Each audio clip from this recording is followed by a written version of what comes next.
Jadi orang-orang yang taat itu juga bisa tertipu. Dan juga orang-orang yang berbuat maksiat. Jadi dua kelompok manusia ini bisa tertipu. Orang yang suka taat dan juga orang yang suka maksiat.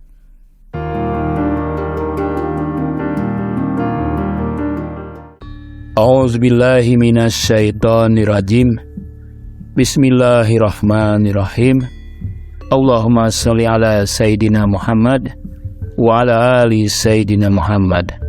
Apa yang ingin saya sampaikan ini berasal dari kitab Al-Habib Abdullah bin Alawi bin Muhammad Al-Haddad. Di salah satu babnya beliau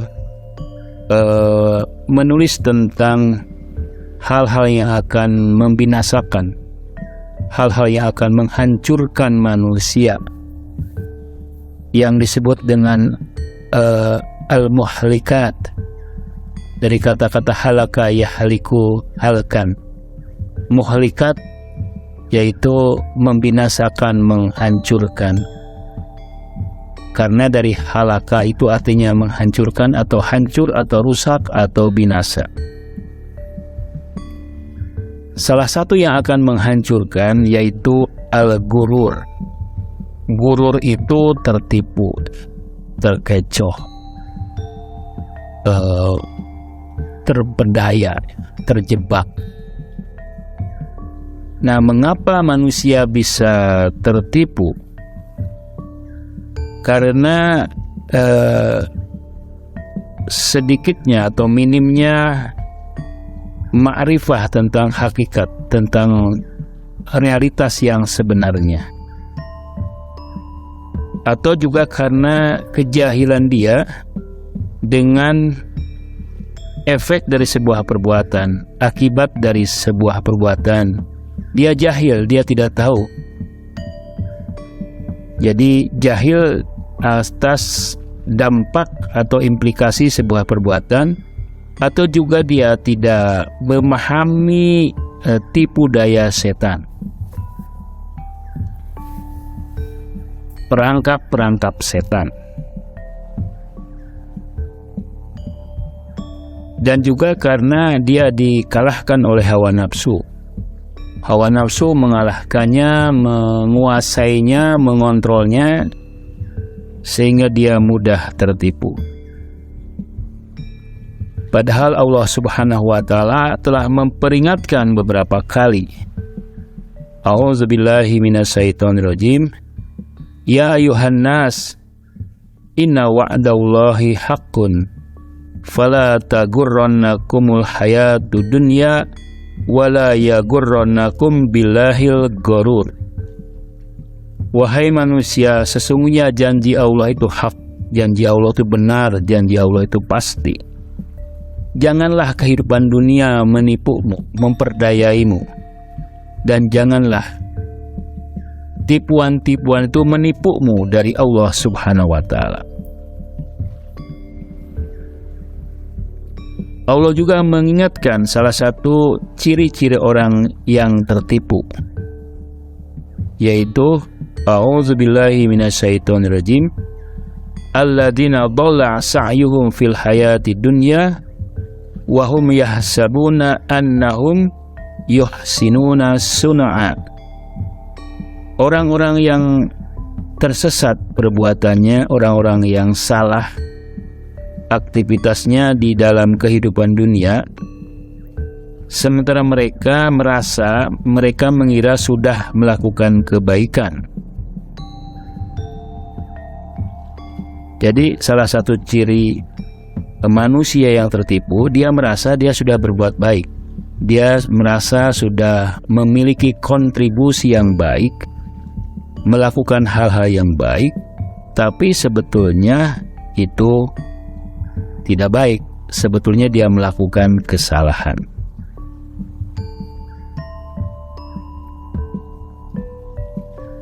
Manusia yang tertipu itu banyak ya. Jadi tipuan itu banyak. Yang menipu dalam kehidupan itu banyak. Ada orang-orang yang menipu orang-orang yang taat. Jadi orang-orang yang taat itu juga bisa tertipu. Dan juga orang-orang yang berbuat maksiat. Jadi dua kelompok manusia ini bisa tertipu. Orang yang suka taat dan juga orang yang suka maksiat. Di antara contoh orang-orang yang taat tapi tertipu, yaitu dia merasa taat, dia merasa patuh kepada Allah Subhanahu wa Ta'ala, patuh kepada perintah-perintah Rasulnya, tapi sebetulnya dia tertipu, yaitu an yatlubal insana al ilma wa yusawwifal amal.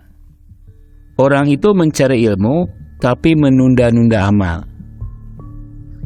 Jadi dia rajin belajar, rajin kuliah, rajin membaca, rajin diskusi, rajin menerjemahkan, rajin berdebat, rajin melakukan tafakur, banyak bertanya, tapi dia selalu menunda-nunda amal. Dia merasa bahwa ilmu itu lebih penting dari amal. Jadi dia merasa dia sudah baik. Dia adalah calon ilmuwan. Dia merasa dia calon ilmuwan. Dia merasa bahwa dia akan menjadi seorang ulama. Dan dia lalai bahwa banyak sekali kecaman, ancaman bagi orang-orang yang tidak mengamalkan ilmu. Jadi dia lupa beramal, lupa mengamalkan ilmunya. Dia hanya mencari, belajar, tapi tidak mengamalkan ilmunya. Nah, ini orang ini akan tertipu.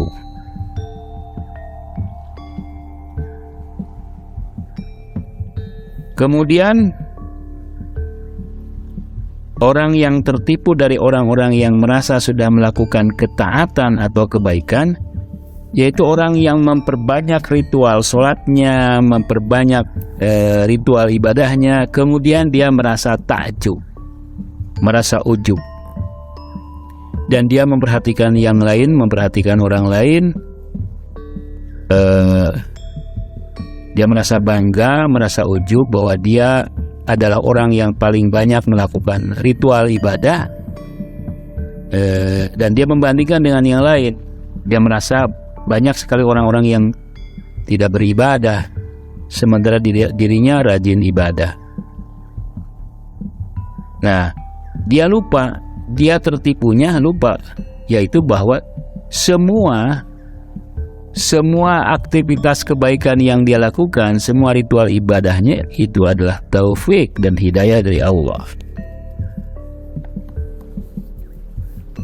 Dia tertipu, atau dia melakukan ritual ibadah itu agar mendapatkan simpati orang lain, agar dia diberi posisi, diberi jabatan, diberi kedudukan, diberi maqam. Dia merasa dia sudah ikhlas, sudah memiliki niat untuk taqarrub kepada Allah, padahal sebetulnya dia sedang mencari maqam, mencari posisi. Nah, dia tertipu.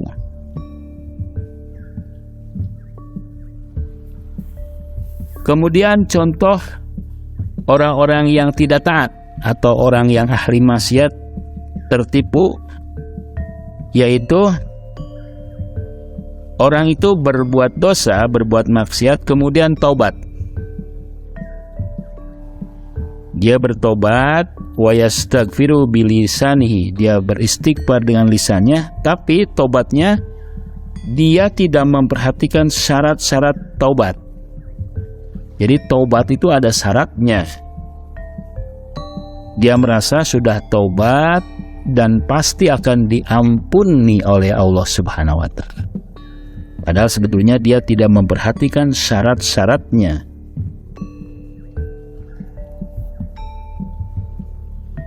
Kemudian juga orang yang tertipu dari kalangan ahli maksiat, yaitu orang yang selalu melakukan maksiat dan terus-menerus melakukan maksiat dan mengurangi kewajiban.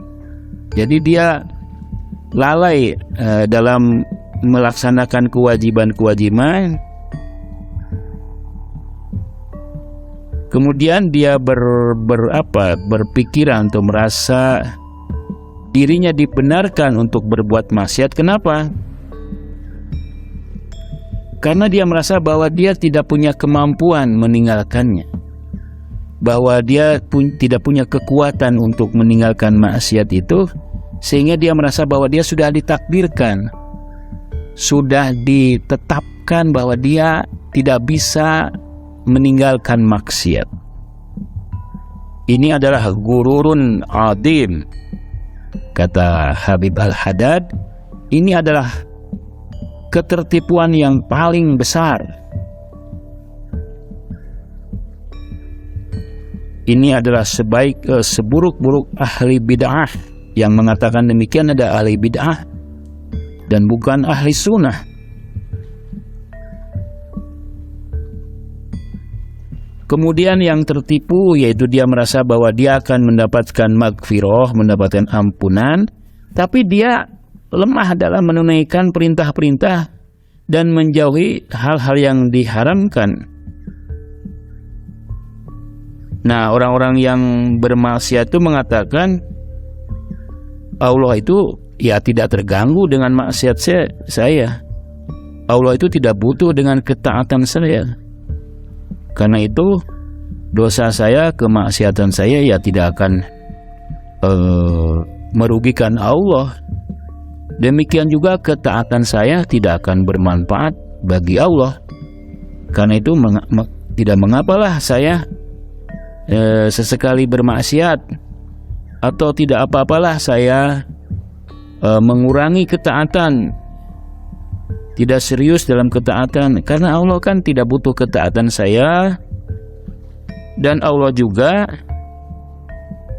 tidak terganggu ya, tidak rugi dengan kemaksiatan saya. Nah, orang-orang yang suka maksiat seperti itu, dia berpendapat, berdalih, karena ya kakek saya, ayah saya, keluarga saya adalah ahli ilmu dan ahli taat. Jadi saya pastilah tidak akan jauh-jauh dari ketaatan. Saya pastilah akan diselamatkan juga pada suatu waktu. Sementara dia lupa, dia lalai mengikuti kebaikan-kebaikan ayahnya atau kakeknya. Kemudian orang-orang yang maksiat juga akan tertipu ketika dia melihat orang-orang soleh, ya orang-orang baik di sekitarnya baik sama dia, berkhidmat sama dia. Dia berprasangka baik, wah berarti orang-orang soleh itu berprasangka baik sama dia, masih ngobrol sama saya, masih berdiskusi sama saya, akrab dengan saya, berarti saya ini orang baik. Sementara dia tidak pernah berusaha untuk mengikuti, meneladani orang-orang soleh yang dekat dirinya. Nah, mudah-mudahan kita diberi pertolongan, diberi karunia, taufik dan hidayah dari Allah Subhanahu wa Ta'ala, agar tidak menjadi orang-orang yang tertipu. Wassalamualaikum warahmatullahi wabarakatuh.